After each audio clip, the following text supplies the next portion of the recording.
Hello साथियों, welcome to the Exampur. हमें एग्जामपुर कलम से क्रांति। नमस्कार, नमस्ते, गुड इवनिंग। तो क्लास आपकी शुरू हो चुकी है। हमारे साथ विद्यार्थी जुड़ जाएंगे, तो सभी लोग क्लास को एक बार शेयर करेंगे, सभी लोग सब्सक्राइब करेंगे चैनल को और लाइक करेंगे वीडियो को। तो सब्सक्राइब करना बहुत ज़रूरी है, क्योंकि जब तक आप सब्सक्राइब नहीं करेंगे चैनल को, तब तक आपके पास नोटिफिकेशन नहीं पहुंच पाता।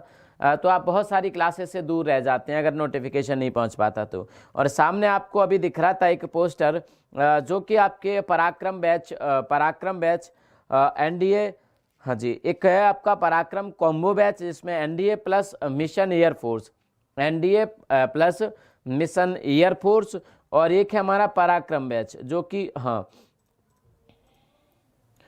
एनडीए फर्स्ट 2020 2 मार्च से। तो 45 दिन का है ये पराक्रम बैच, और एक है हमारा पराक्रम कॉम्बो बैच, और ये 999 का है और वो 1299 का है। तो आप उसमें एनडीए और प्लस एयरफोर्स की तैयारी कर पाएंगे, क्योंकि दोनों ही 12th के लिए होता है और दोनों ही फोर्स की नौकरी होती है। आप देश की सेवा कर सकते हैं, तो आप 1299 में दोनों का कॉम्बो बैच खरीद सकते हैं, ठीक है। और आपका एनडीए का, अगर आप एनडीए पर फोकस करना चाहते हैं तो एनडीए का बैच आपके लिए है 999 रुपीज़ में। जो भी आपकी पहचान में, जान पहचान में जो भी एनडीए की तैयारी कर रहे हैं या फिर करना चाहते हैं और एग्जामपुर के साथ जुड़ना चाहते हैं, बल्कि जोड़िए आप उनको एग्जामपुर के साथ, क्योंकि एग्जामपुर आपके लिए एनडीए 2020 45 दिन का एक बैच लेके आया है, जिसमें आपके साथ अथाह मेहनत की जाएगी, क्योंकि एनडीए, सीडीएस, एयरफोर्स, इनमें अथाह मेहनत की ज़रूरत पड़ती है। बहुत आसान नहीं होते, मुश्किल होता है, लेकिन इनको सेलेक्ट भी वही करता है, मतलब इन एग्ज़ाम को देता भी वही है जो मुश्किलों से सामना कर पाए और जो पहले से मजबूत होता है। भाई अब कोई ऐसे मतलब आलसी इंसान होगा, वो तो एनडीए में जॉब कर नहीं पाएगा या एयरफोर्स में जॉब कर नहीं पाएगा। तो यहाँ पे तो लोग ही वही जाते हैं जिनमें एक जुनून होता है, जोश होता है। तो जोश और जुनून अगर आपके अंदर भी है तो एनडीए की तैयारी आप करिए। चलिए हम लोग आगे आ जाते हैं अपनी क्लास पे। हाँ जी, हम लोग आगे आ जाते हैं अपनी क्लास पे, और आज हमारा जो वन संपदा का चैप्टर है, हम लोग इसको कवर कर लेते हैं। आज हमारा जो वन संपदा का चैप्टर है, हम इसको जो आंकड़े हैं हम इसको आज कवर कर लेते हैं। देखिए, राष्ट्रीय वन नीति बनी थी एक 1988 में राष्ट्रीय वन नीति लागू हुई थी भारत में। राष्ट्रीय वन नीति भारत में लागू हुई थी 1988 में, और इस राष्ट्रीय वन नीति के माध्यम से ये तय किया गया कि भारत के पास जितनी भूमि है उसके 1/3 भाग पर वनावरण होना चाहिए। इस वनावरण का मतलब है ये वन होने चाहिए या फिर वृक्षारोपण होना चाहिए। 1/3 जमीन पर वन होना चाहिए या फिर वृक्षारोपण होना चाहिए, कम से कम 1/3 जमीन पर। वृक्षारोपण और वनावरण में अंतर होता है। वनावरण अर्थात वन होना चाहिए और वृक्षारोपण होना चाहिए। तो इसका मतलब है कि बहुत सारे किसान आप वृक्षारोपण भी करते हैं अपने खेतों के आसपास, तो वो भी इसमें ऐड कर लिया जाएगा, ठीक है जी। चलिए, तो 1/3 भूभाग पर क्या होना चाहिए? वृक्ष होना चाहिए। और भारत में अगर देखा जाए तो इस राष्ट्रीय वन नीति 1988 के बाद प्रत्येक 2 वर्षों में एक रिपोर्ट जारी की जाती है।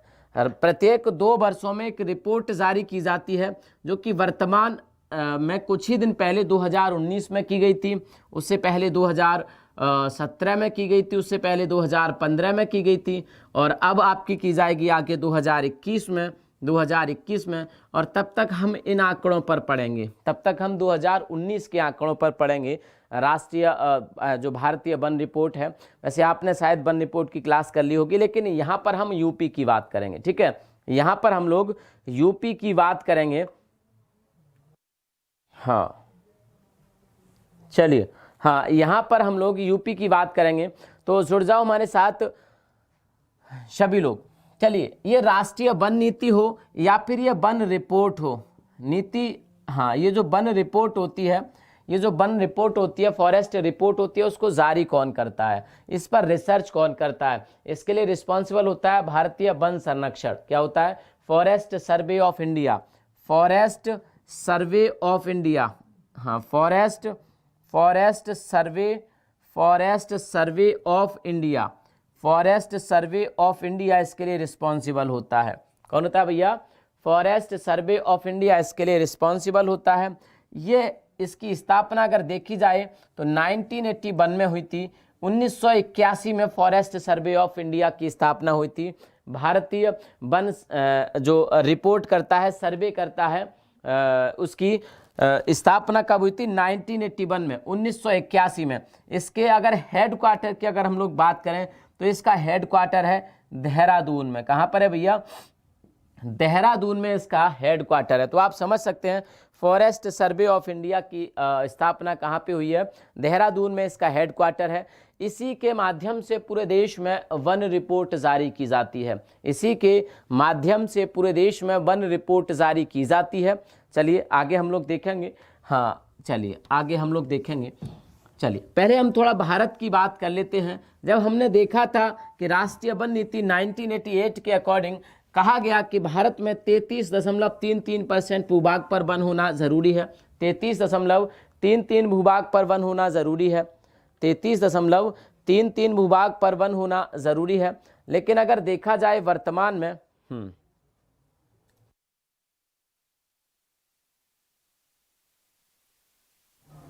हाँ, क्या हुआ अमित पटेल, क्या हुआ?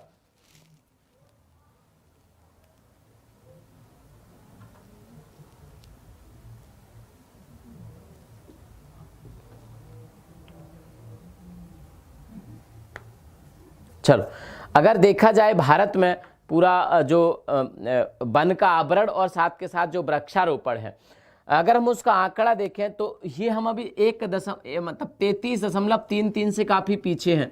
33.33% से काफ़ी पीछे हैं। ये आंकड़ा है अभी हमारे पास 24.56%, 24.56% का आंकड़ा है हमारे देश में।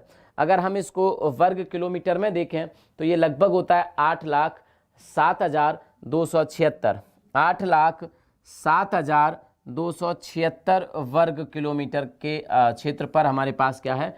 वन क्षेत्र है। हाँ, ये क्या है? हमारा वन क्षेत्र है। तो हम कम से कम अभी 8%, 9% के आसपास पीछे हैं। 24.56% हमारे पास क्या है? भारत में टोटल वन परसेंटेज है। टोटल हमारे क्षेत्रफल पर इतना वन आवरण है। अगर इसको हम लोग एरिया में काउंट करेंगे तो ये 8,07,276 वर्ग किलोमीटर आता है। 8,07,276 वर्ग किलोमीटर आता है।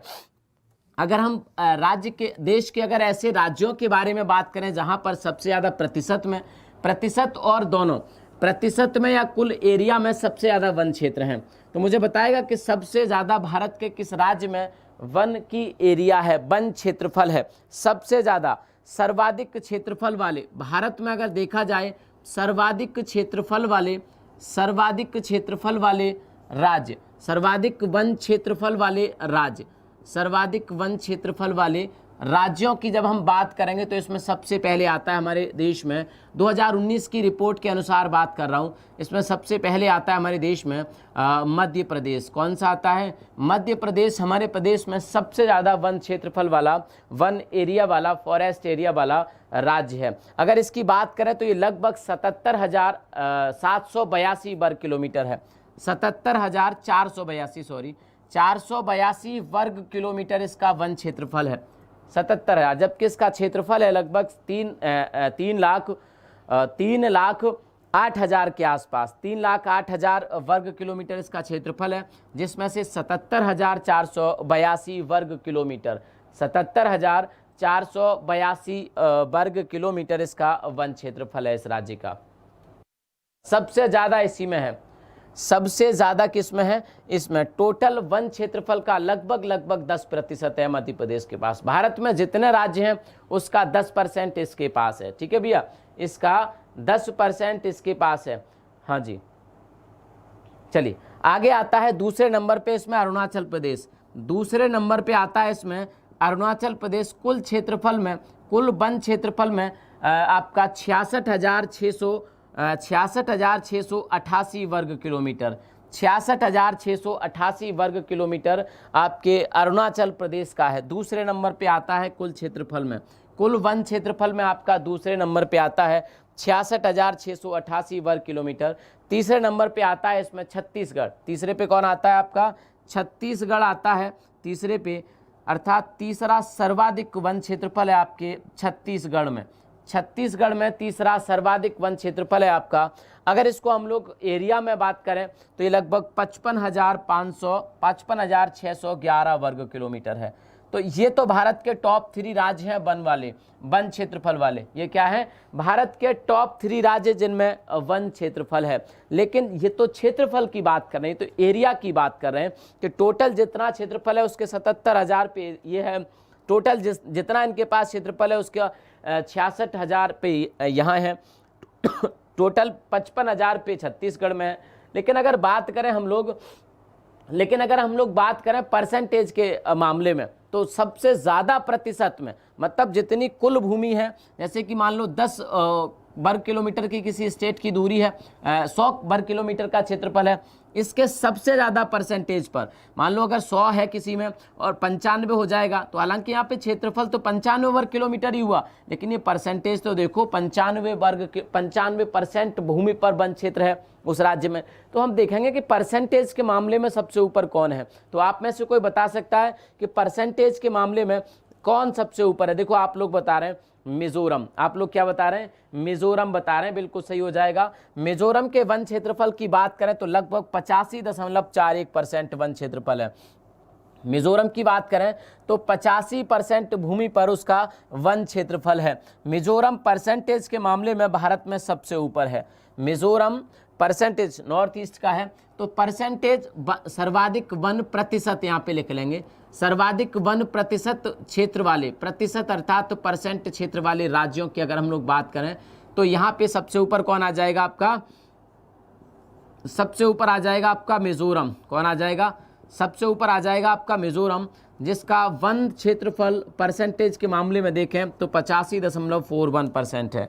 85.41% के साथ आपका मिजोरम सबसे ऊपर है। हाँ बिल्कुल, 41% के पास मिजोरम आपका सबसे ऊपर है। इसके बाद आता है दूसरे नंबर पे अरुणाचल प्रदेश। दूसरे नंबर पे क्या आता है? अरुणाचल प्रदेश। अरुणाचल प्रदेश की अगर हम लोग बात करें तो इसका वन परसेंटेज 79.63% है। 79.63% है आपके अरुणाचल प्रदेश का। तीसरे नंबर पे आता है आपका मेघालय। तीसरे नंबर पे क्या आता है आपका? मेघालय आता है। तीसरे नंबर पे आता है आपका मेघालय, जिसका है आपका लगभग 76.33%। 76.33% मेघालय का वन क्षेत्रफल है। 76.13% मेघालय का टोटल फॉरेस्ट कवर एरिया है, परसेंटेज में अगर बात करें। ठीक है, तो ये क्या हो जाएगा? मिजोरम, मिजोरम, अरुणाचल प्रदेश और मेघालय। कोई मणिपुर भी बता रहा था, मणिपुर नहीं होगा भाई, जो मणिपुर बता रहे थे उनका गलत हो जाएगा। ठीक है, तो अब आप याद रखेंगे ना, प्रतिशत के मामले में मिजोरम सबसे ऊपर और एरिया के मामले में आपका क्या हो जाएगा? एरिया के मामले में मध्य प्रदेश सबसे ऊपर। ठीक है,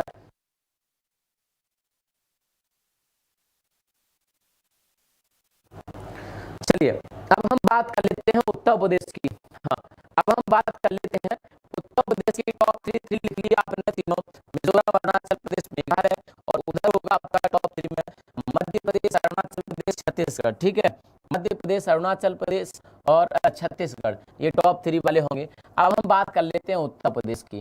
तो उत्तर प्रदेश की अगर वन रिपोर्ट की बात करें तो उत्तर प्रदेश की वन रिपोर्ट भी फॉरेस्ट सर्वे ऑफ इंडिया के द्वारा ही जारी किया जाता है। हालांकि उत्तर प्रदेश ने अपनी वन नीति अलग बनाई हुई है।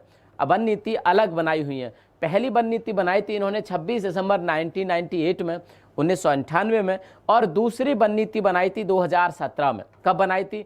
2017 में एक वन नीति बनाई थी आपकी नई सरकार ने, और इसके अनुसार भी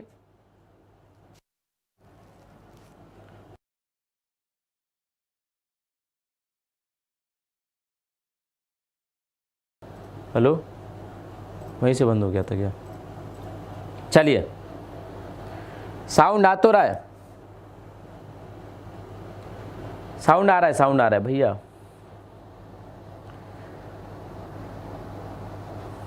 चलिए मैं दोबारा से रिपीट कर देता हूं, मैं चीज़ों को दोबारा से रिपीट कर देता हूं। ठीक है, हाँ, मैं दोबारा से हम बात कर रहे थे उत्तर प्रदेश की, हम बात कर रहे थे किसकी, उत्तर प्रदेश की बात कर रहे थे। तो उत्तर प्रदेश का जो वन रिपोर्ट है, ये वन रिपोर्ट भी फॉरेस्ट सर्वे ऑफ इंडिया ही जारी करता है, FSI जारी करता है, जो कि आपके देहरादून में है। इसी के माध्यम से वन रिपोर्ट जारी की जाती है उत्तर प्रदेश की भी। तो अगर बात करें हम लोग उत्तर प्रदेश के आंकड़ों की बात कर लेते हैं, उत्तर प्रदेश के आंकड़ों की हम लोग बात कर लेते हैं।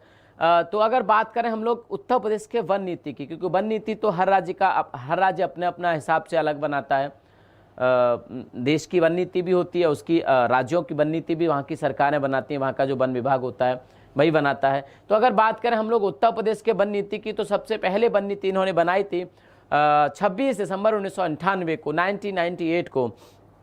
दूसरी नई वन नीति आई इनकी 2017 में, और 2017 के अनुसार इन्होंने भी टारगेट वही रखा हुआ है कि हम भी अपने टोटल एरिया का 1/3 भाग पर, भूभाग पर क्या होगा, इनके भी वन क्षेत्रफल होगा। टोटल एरिया के 1/3 भूभाग पर वन क्षेत्रफल होगा। लेकिन आंकड़ों की बात कर लेते हैं हम लोग 2019 की वन रिपोर्ट के अनुसार। 2019 की वन रिपोर्ट के अनुसार हम लोग आंकड़ों की बात कर लेते हैं, आंकड़ों की बात कर लेते हैं। टोटल अगर क्षेत्रफल की बात करें उत्तर प्रदेश का, तो 2,40,928 वर्ग किलोमीटर है। 2,40,928 वर्ग किलोमीटर टोटल क्षेत्रफल है, वर्ग किलोमीटर टोटल क्षेत्रफल है उत्तर प्रदेश का। अगर इसमें हम लोग बात करें कि उत्तर प्रदेश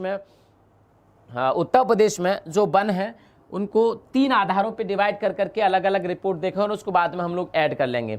एक है जो बहुत ज़्यादा घने हैं, जो सघन वन है, सघन वन है उत्तर प्रदेश में, ये लिखो डाटा।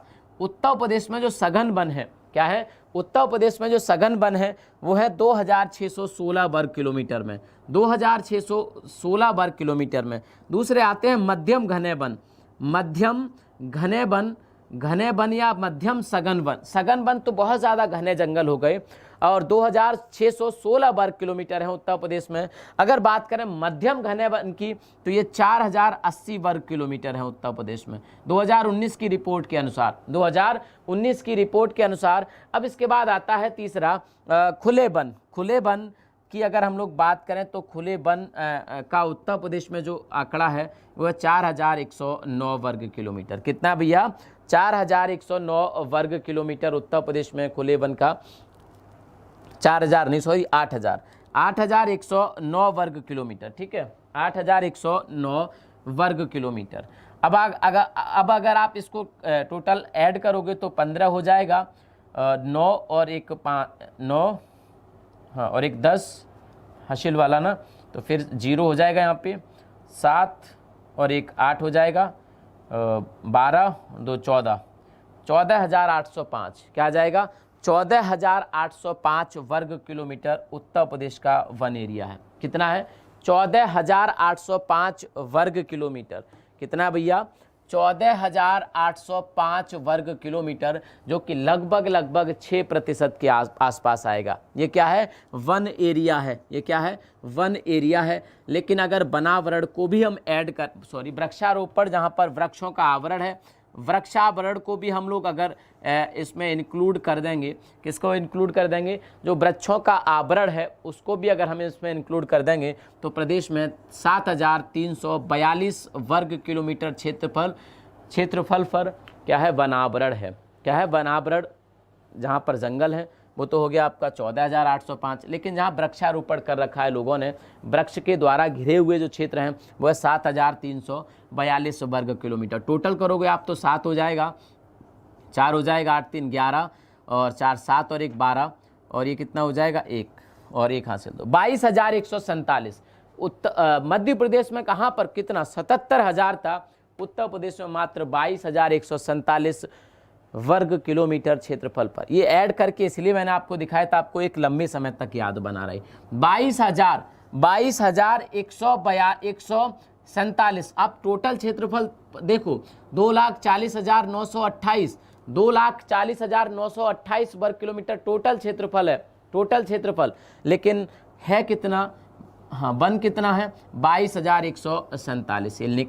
परसेंटेज में अगर आप इसको काउंट करोगे तो लगभग 9% के आसपास आता है। कितना आता है, लगभग 9%, थोड़ा ज़्यादा। इसको कैलकुलेट करके देख लेना, मैंने इसे कैलकुलेट नहीं किया है, ठीक है, क्योंकि 10% ही इतना होता, 24,009 10% होता है इसका, लेकिन ये 24,093 इसका 10% होता, लेकिन 24,093 से ये 22,147, हाँ लगभग 9% के आसपास होगा। ये 9% भू भाग पर ही केवल वन है भारत उत्तर प्रदेश में, ठीक है। जबकि कितना आंकड़ा है हमारा, कितना लक्ष्य हमारा, 1/3 या फिर 33.33%, 33.33% पर हमारे वन होने चाहिए, लेकिन है कितने, सिर्फ और सिर्फ 22,147 वर्ग किलोमीटर क्षेत्रफल पर। हम 10% पर भी नहीं है। अब आप उम्मीद कर सकते हैं कि हमें कितना बड़ा लक्ष्य प्राप्त करना है। अब आप इस बारे में सोच सकते हैं कि हमें कहाँ तक पहुँचना है। तो उत्तर प्रदेश में जो भयंकर वनों की कमी है,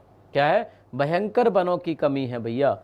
आप खुद देख सकते हो कितना होना चाहिए था, करीब 80,000 वर्ग किलोमीटर क्षेत्रफल पर वन होना चाहिए। अगर इसका 1/3 करोगे तो ये 80,000 आएगा, 80,300 आ जाएगा यहाँ पे, 80,300 ये लक्ष्य है हमारा। राष्ट्रीय वन नीति 1988 का लक्ष्य है कि उत्तर प्रदेश में वन क्षेत्रफल 80,300 वर्ग किलोमीटर पर होना चाहिए, लेकिन है वास्तविक तौर पे 22,000 वर्ग किलोमीटर बस। कितना कम है,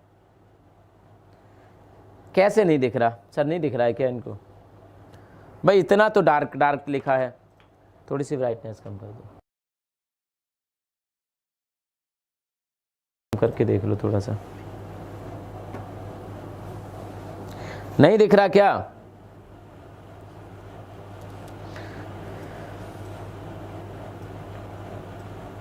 क्यों भाई?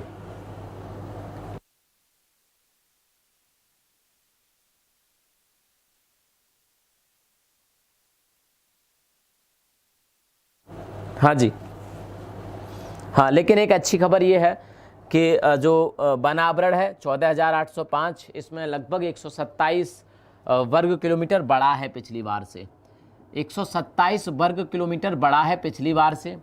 और ये 100 किलोमीटर ये वाला जो किसानों ने वृक्षारोपण कर रखा होता है अपने घरों में, अपने पार्कों में, या फिर जो स्कूल वगैरह होते हैं, ये प्रदेश में 100 वर्ग किलोमीटर घटा है। ये पिछली बार 7,442 होता था, इस बार 7,342 है, और ये 127 वर्ग किलोमीटर बढ़ा है, ये घटा है। तो 2017 की रिपोर्ट और 2015 की रिपोर्ट देखें तो इसमें मात्र 27 किलोमीटर का अंतर आया है, 27 वर्ग किलोमीटर का अंतर आया है। समझ आ गई ना आपको? चलिए, दिख रहा है, लोग कह रहे हैं दिख रहा है, मैं अब इसको मिटा देता हूं और हम बात कर लेते हैं वनों के बारे में थोड़ी सी। ये तो थी रिपोर्ट, लेकिन अभी जनपदवार बात कर लेते हैं, कौन से जनपद में ज़्यादा एरिया में है, कौन से जनपद में कम एरिया में है। तो सबसे पहले वो जनपद जिसमें सबसे ज़्यादा वन एरिया है, इस 22,147 में सबसे ज़्यादा किसका है? इस 22,147 वर्ग किलोमीटर में सबसे ज़्यादा किसका है? इस 22,147 वर्ग किलोमीटर में किस राज्य के पास सबसे ज़्यादा है? तो ये आता है हमारा सोनभद्र। क्या आता है? सोनभद्र हमारा आता है। हमारे प्रदेश में सबसे ज़्यादा वन क्षेत्रफल है इसका, सबसे ज़्यादा, और ये है कितना? 2540 वर्ग किलोमीटर। कितना भैया? 2540 वर्ग किलोमीटर, 2540 वर्ग किलोमीटर है सोनभद्र में। दूसरे नंबर पे आता है इसमें खीरी, लखीमपुर खीरी। दूसरे नंबर पे कौन आता है? लखीमपुर खीरी। देखो 22,000 में से 2,500 तो अकेले सोनभद्र में है, तो दूसरे नंबर पे आता है लखीमपुर खीरी। लखीमपुर खीरी की बात करें तो इसके लगभग आधा है 1,274। क्या हो जाएगा?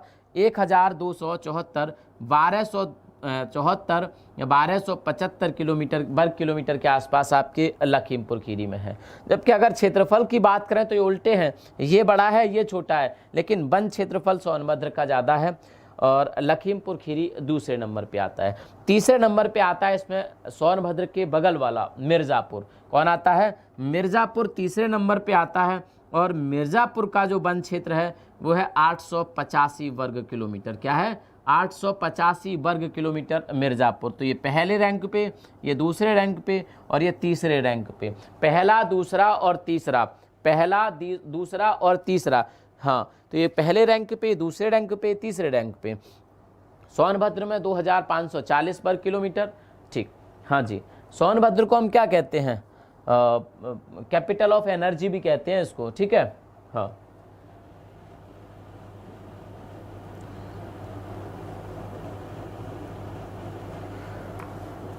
हाँ जी,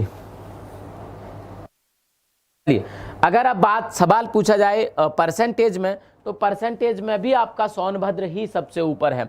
कुल क्षेत्रफल के लगभग 36.77% पे क्या है, 37% मान लो आप इसको, 37% भूभाग पर वन क्षेत्र, जबकि पूरे उत्तर प्रदेश में 9% पे, तो लगभग 4 गुना ज़्यादा है। उत्तर प्रदेश के एवरेज से 4 गुना ज़्यादा है सोनभद्र में, ठीक है। चलिए, तो क्या हो जाएगा, निशांत राजपूत कह रहे हैं मेरा नाम नहीं लेते कभी। हाँ जी, चलिए, तो अगर डिस्ट्रिक्ट वाइज देखें तो सोनभद्र सबसे ऊपर, लखीमपुर दूसरे नंबर पे, मिर्जापुर तीसरे नंबर पे। परसेंटेज में देखें तो भी सोनभद्र पहले रैंक पे है, ठीक है। अगर न्यूनतम वनों की बात करें, हम लोग किसकी बात करें, न्यूनतम वनों की बात करें, तो न्यूनतम वन में आपका आता है, कौन आता है न्यूनतम वन में, सबसे कम वन एरिया किस जनपद में है, सबसे कम वन एरिया किस जनपद में है, तो पहले पे न्यूनतम वन क्षेत्रफल वाले, न्यूनतम वन क्षेत्रफल वाले राज्य, न्यूनतम वन क्षेत्रफल वाले राज्य, न्यूनतम वन क्षेत्रफल वाले राज्यों की अगर हम लोग बात करें, तो आप इसमें बता सकते हैं न्यूनतम में कौन आता है। पहले नंबर पे आता है भदोही, कौन आता है, भदोही पहले नंबर पे, मात्र 3 वर्ग किलोमीटर का, मात्र 3 वर्ग किलोमीटर का यहाँ पे क्या है, हाँ यहाँ पे क्या है, वन क्षेत्रफल है। चलिए, हाँ मात्र 3 वर्ग किलोमीटर का, और ये टोटल एरिया का लगभग क्योंकि 1050 के आसपास है, लगभग 0.3% है, 0.3% है टोटल एरिया का। दूसरे नंबर पे इसमें आता है आपका संत कबीर नगर, दूसरे नंबर पे क्या आएगा, संत कबीर नगर। तो आप इसको याद रखो कि न्यूनतम में सबसे पहले आता है या सबसे नीचे आएगा भदोही और सबसे ऊपर आएगा सोनभद्र, सबसे नीचे भदोही, सबसे ऊपर सोनभद्र आएगा, ठीक है। हाँ जी,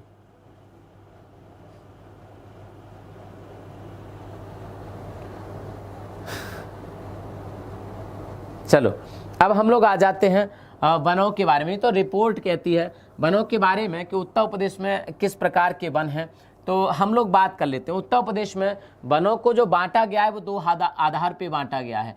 उत्तर प्रदेश में वनों का वर्गीकरण हम लोग अगर देखेंगे, उत्तर प्रदेश में वनों का वर्गीकरण हम लोग देखेंगे तो 2 आधार पर है। एक तो है आपका क्या, प्रशासनिक आधार पे, एक क्या है, प्रशासनिक आधार पे, प्रशासनिक आधार पे है, और दूसरा आधार है, प्रशासनिक आधार कह सकते हैं, classification on the basis of administrative, प्रशासनिक आधार पे। दूसरा है आपका क्या, विशिष्टताओं के आधार पे, कि वनों की विशिष्टता कैसी है, उनकी जलवायु कैसी है, उनमें उगने वाले पेड़ पौधे कैसे हैं, मतलब जो वनस्पति होती है उसकी विशिष्टता, मतलब प्रकृति के लेवल पर, ठीक है। तो विशिष्टताओं के आधार पर, विशिष्टताओं के आधार पर, तो आपको बताना है विशिष्टताओं के आधार पर या प्रशासनिक आधार पर, तो किन आधारों पर, विशिष्टताओं के आधार पर या फिर प्रशासनिक आधार पे, 2 आधारों पर प्रदेश में वनों का वर्गीकरण किया गया है। पहला अगर उठाएं तो इसमें 3 प्रकार के वन होते हैं। पहला होता है आरक्षित वन, क्या होता है भैया, पहला होता है आपका आरक्षित वन, अर्थात जो रिजर्व्ड वन होते हैं, आरक्षित वन। आरक्षित वन ये होते हैं राज्य सरकार के अंडर, ये क्या होते हैं, राज्य सरकार के अंडर होते हैं, राज्य सरकार के पूरी तरह नियंत्रण में होते हैं, राज्य सरकार के नियंत्रण में होते हैं। और जो आरक्षित वन होते हैं यहाँ पर कोई भी ना तो लकड़ी काट सकता है, मतलब आप सोचो कि जो रिजर्व्ड वन है उत्तर प्रदेश सरकार के, वहां पर जाके आप अगर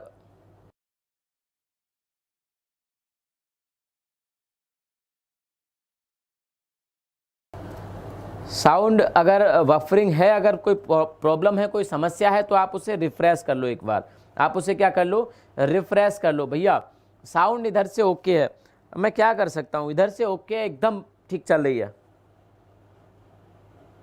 हाँ, क्या मेरी आवाज़ आप लोगों तक नहीं पहुँच पा रही है?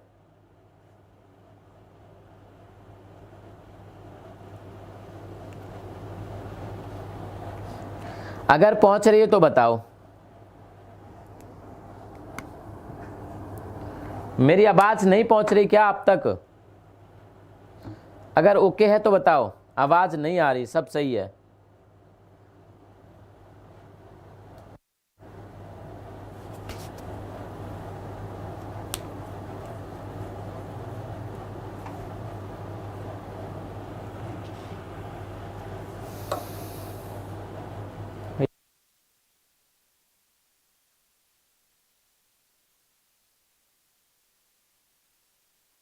अगर ठीक है तो हम आगे चलें। क्या है, बीच बीच में नहीं आती, दे दो।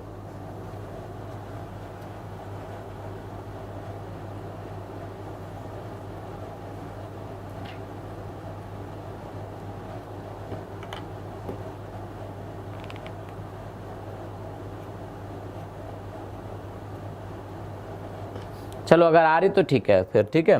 तो 3 प्रकार के वन होते हैं प्रशासनिक आधार पे। अगर हम लोग देखें तो पहला है आपका आरक्षित वन। पहला क्या है आपका? आरक्षित वन। आरक्षित वन की अगर हम लोग बात करें तो पूरी तरह सरकारी नियंत्रण में वन होते हैं, पूरी तरह से सरकारी नियंत्रण में वन होते हैं। और यहाँ पर पशुओं को चराना और लकड़ी काटना एकदम से प्रतिबंधित होता है। न तो आप यहाँ पशुओं को चरा सकते हैं और ना ही आप यहाँ पे लकड़ी को काट सकते हैं। तो पूरी तरह से यहाँ पे क्या होता है? वैन होता है। आप लकड़ी नहीं काट सकते, ना ही पशु चरा सकते। तो लकड़ी काटना व पशुओं को चराना, लकड़ी काटना व पशुओं को चराना यहाँ पे एकदम से क्या होता है? वैन होता है। मैं थोड़ी सी इंक डाल लूँ।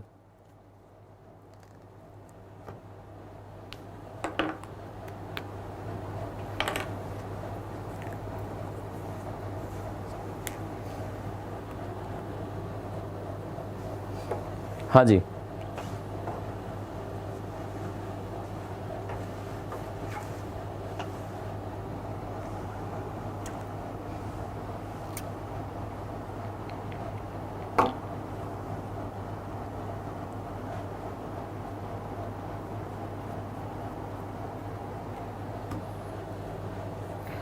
आज रात में हमारी क्लास भी है 12 बजे। आज रात में 12 AM पर हमारी क्लास भी है, तो क्लास को ज़रूर देखिएगा, ठीक है। 12 AM पर आज हमारी क्लास भी है।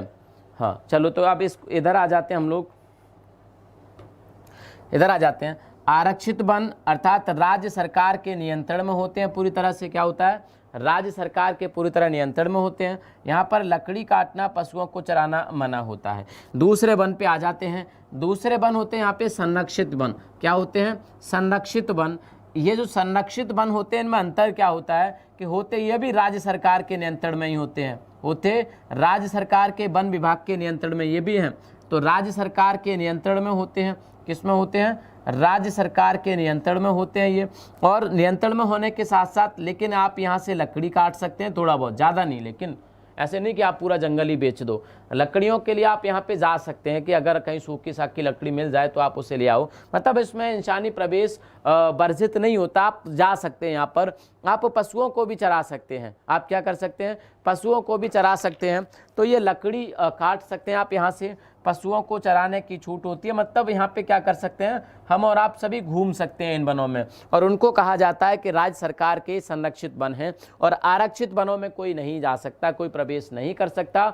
इनको बचाया जाता है मानव के प्रयोग से, हम लोगों के आने जाने से यहाँ पर दूर रखा जाता है, यहाँ पर दूर रखा जाता है। और संरक्षित वनों में आप क्या कर सकते हैं? ये राज्य सरकार के नियंत्रण में तो होते हैं, लेकिन लकड़ी काट सकते हैं, पशुओं को चरा सकते हैं। यहाँ ये जो ज़्यादातर वन होते हैं, नदियों के किनारे की जो बीहड़ पड़ा होता है उनको संरक्षित कर दिया जाता है। भले यहाँ पर 2-4 पेड़ होते हैं, उनको भी वन मान लिया जाता है, वन रेंज बना दिया जाता है।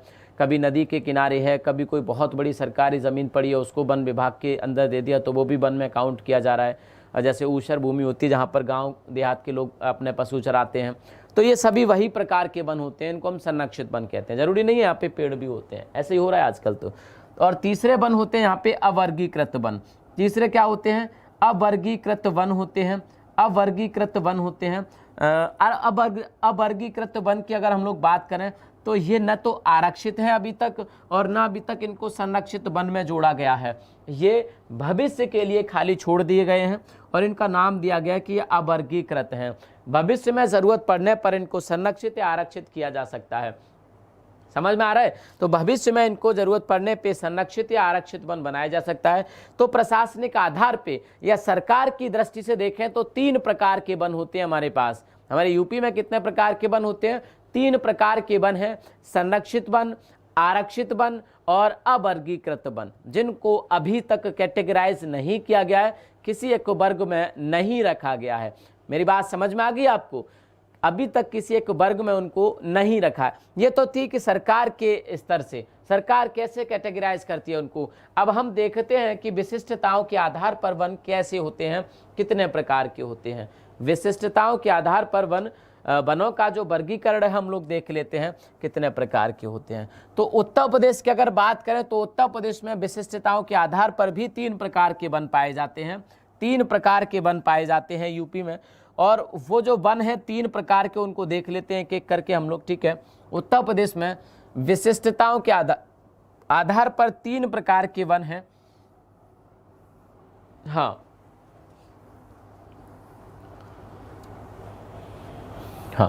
विशिष्टताओं के आधार पे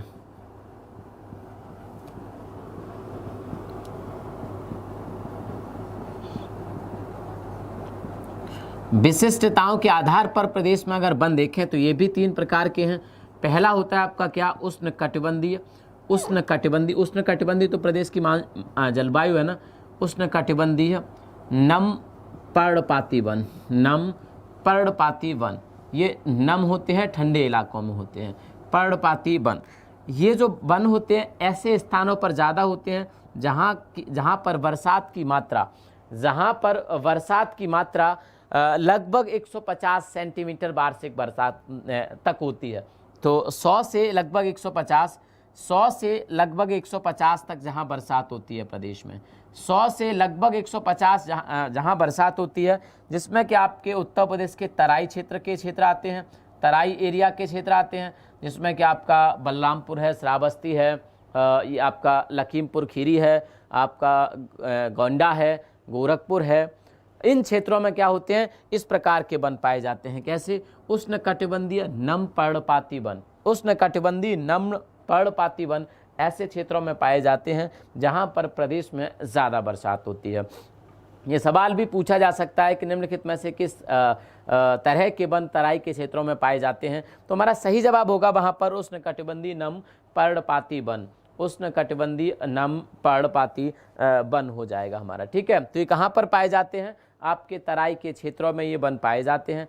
इन वनों में जो ज़्यादातर आपके पेड़ होते हैं, जिसमें साल होता है, बेर होता है, गूलर होता है, इनमें महुआ होता है, इनमें पलास होता है, इनमें ढाक होता है, इसमें आंवला होता है, इसमें सैमल होता है। इस प्रकार के ये जंगल होते हैं, ठीक है।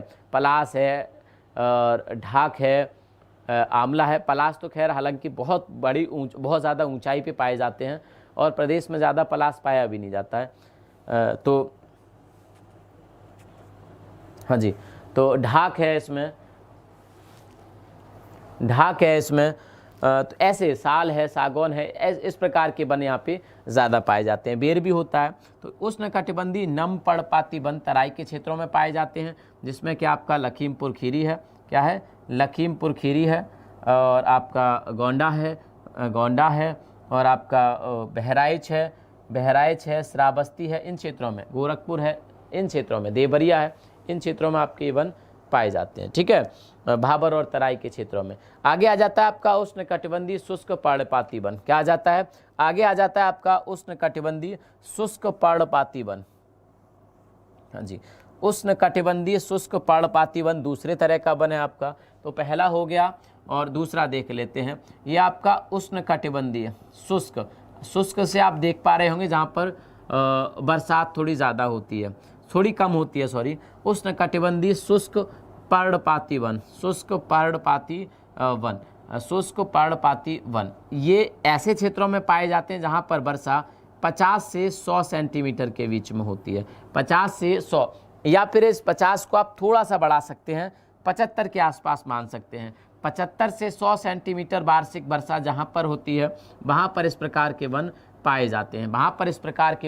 पाए जाते हैं, और इन क्षेत्रों में ज़्यादातर जैसे कानपुर है, उन्नाव है, लखनऊ है, और इटावा जैसे क्षेत्र हैं, इनमें सीतापुर है, और ऐसे क्षेत्र यहाँ पर ज़्यादातर पाए जाते हैं उष्णकटिबंधीय शुष्क पर्णपाती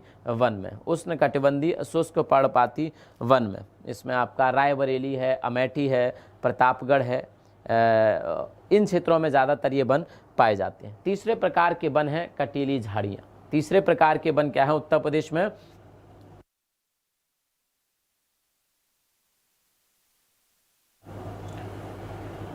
हाँ, बजट पे ले लेंगे, टेंशन नॉट, बजट पे ले लेंगे, ठीक है, क्लास ले लेंगे। तो इसमें जो बन पाए जाते हैं, जैसे पलास है, और आपका बेल होता है, बेर नहीं, बेल होता है, अमलतास होता है, अंजीर होता है, ऐसे बन पाए जाते हैं यहाँ पे। अब आ जाता है आपका उष्णकटिबंधीय कटीले वन। तीसरा क्या आ जाता है? उष्णकटिबंधीय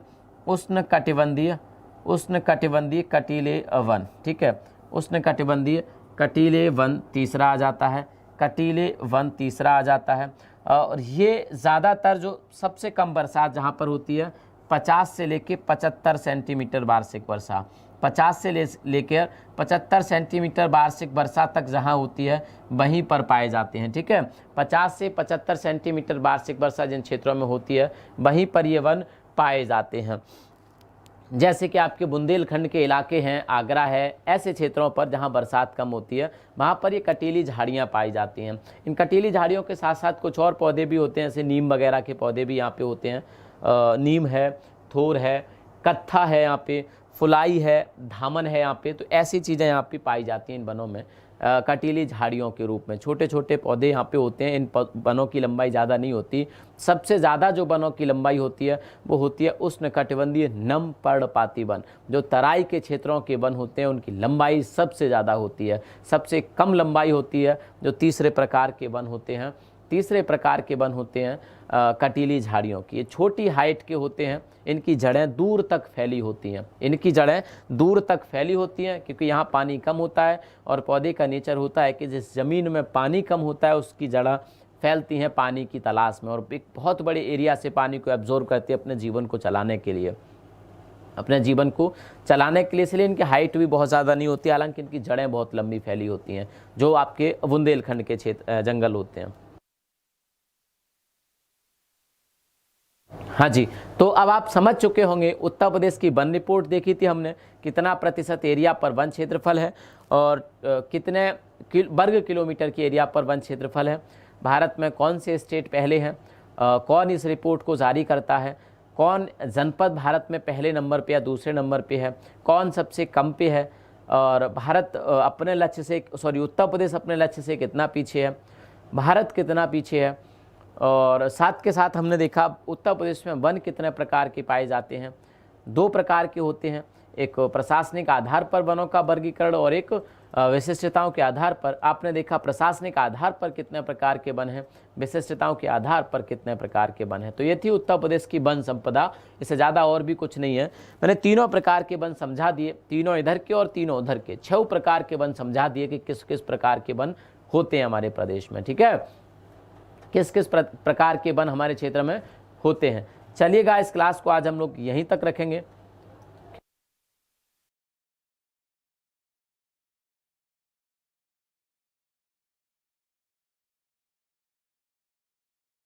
फिर हम लोग क्लास को आज यहीं तक रखते हैं, ठीक है। हाँ, सोनी शैना,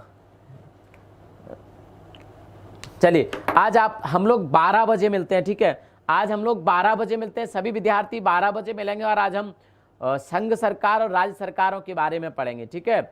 आज हम लोग संघ सरकार और राज्य सरकार के बारे में पढ़ेंगे। सभी विद्यार्थी उपस्थित रहेंगे रात को 12 बजे। तो शुक्रिया आप सभी का, थैंक यू, जय हिंद, जय भारत, थैंक यू।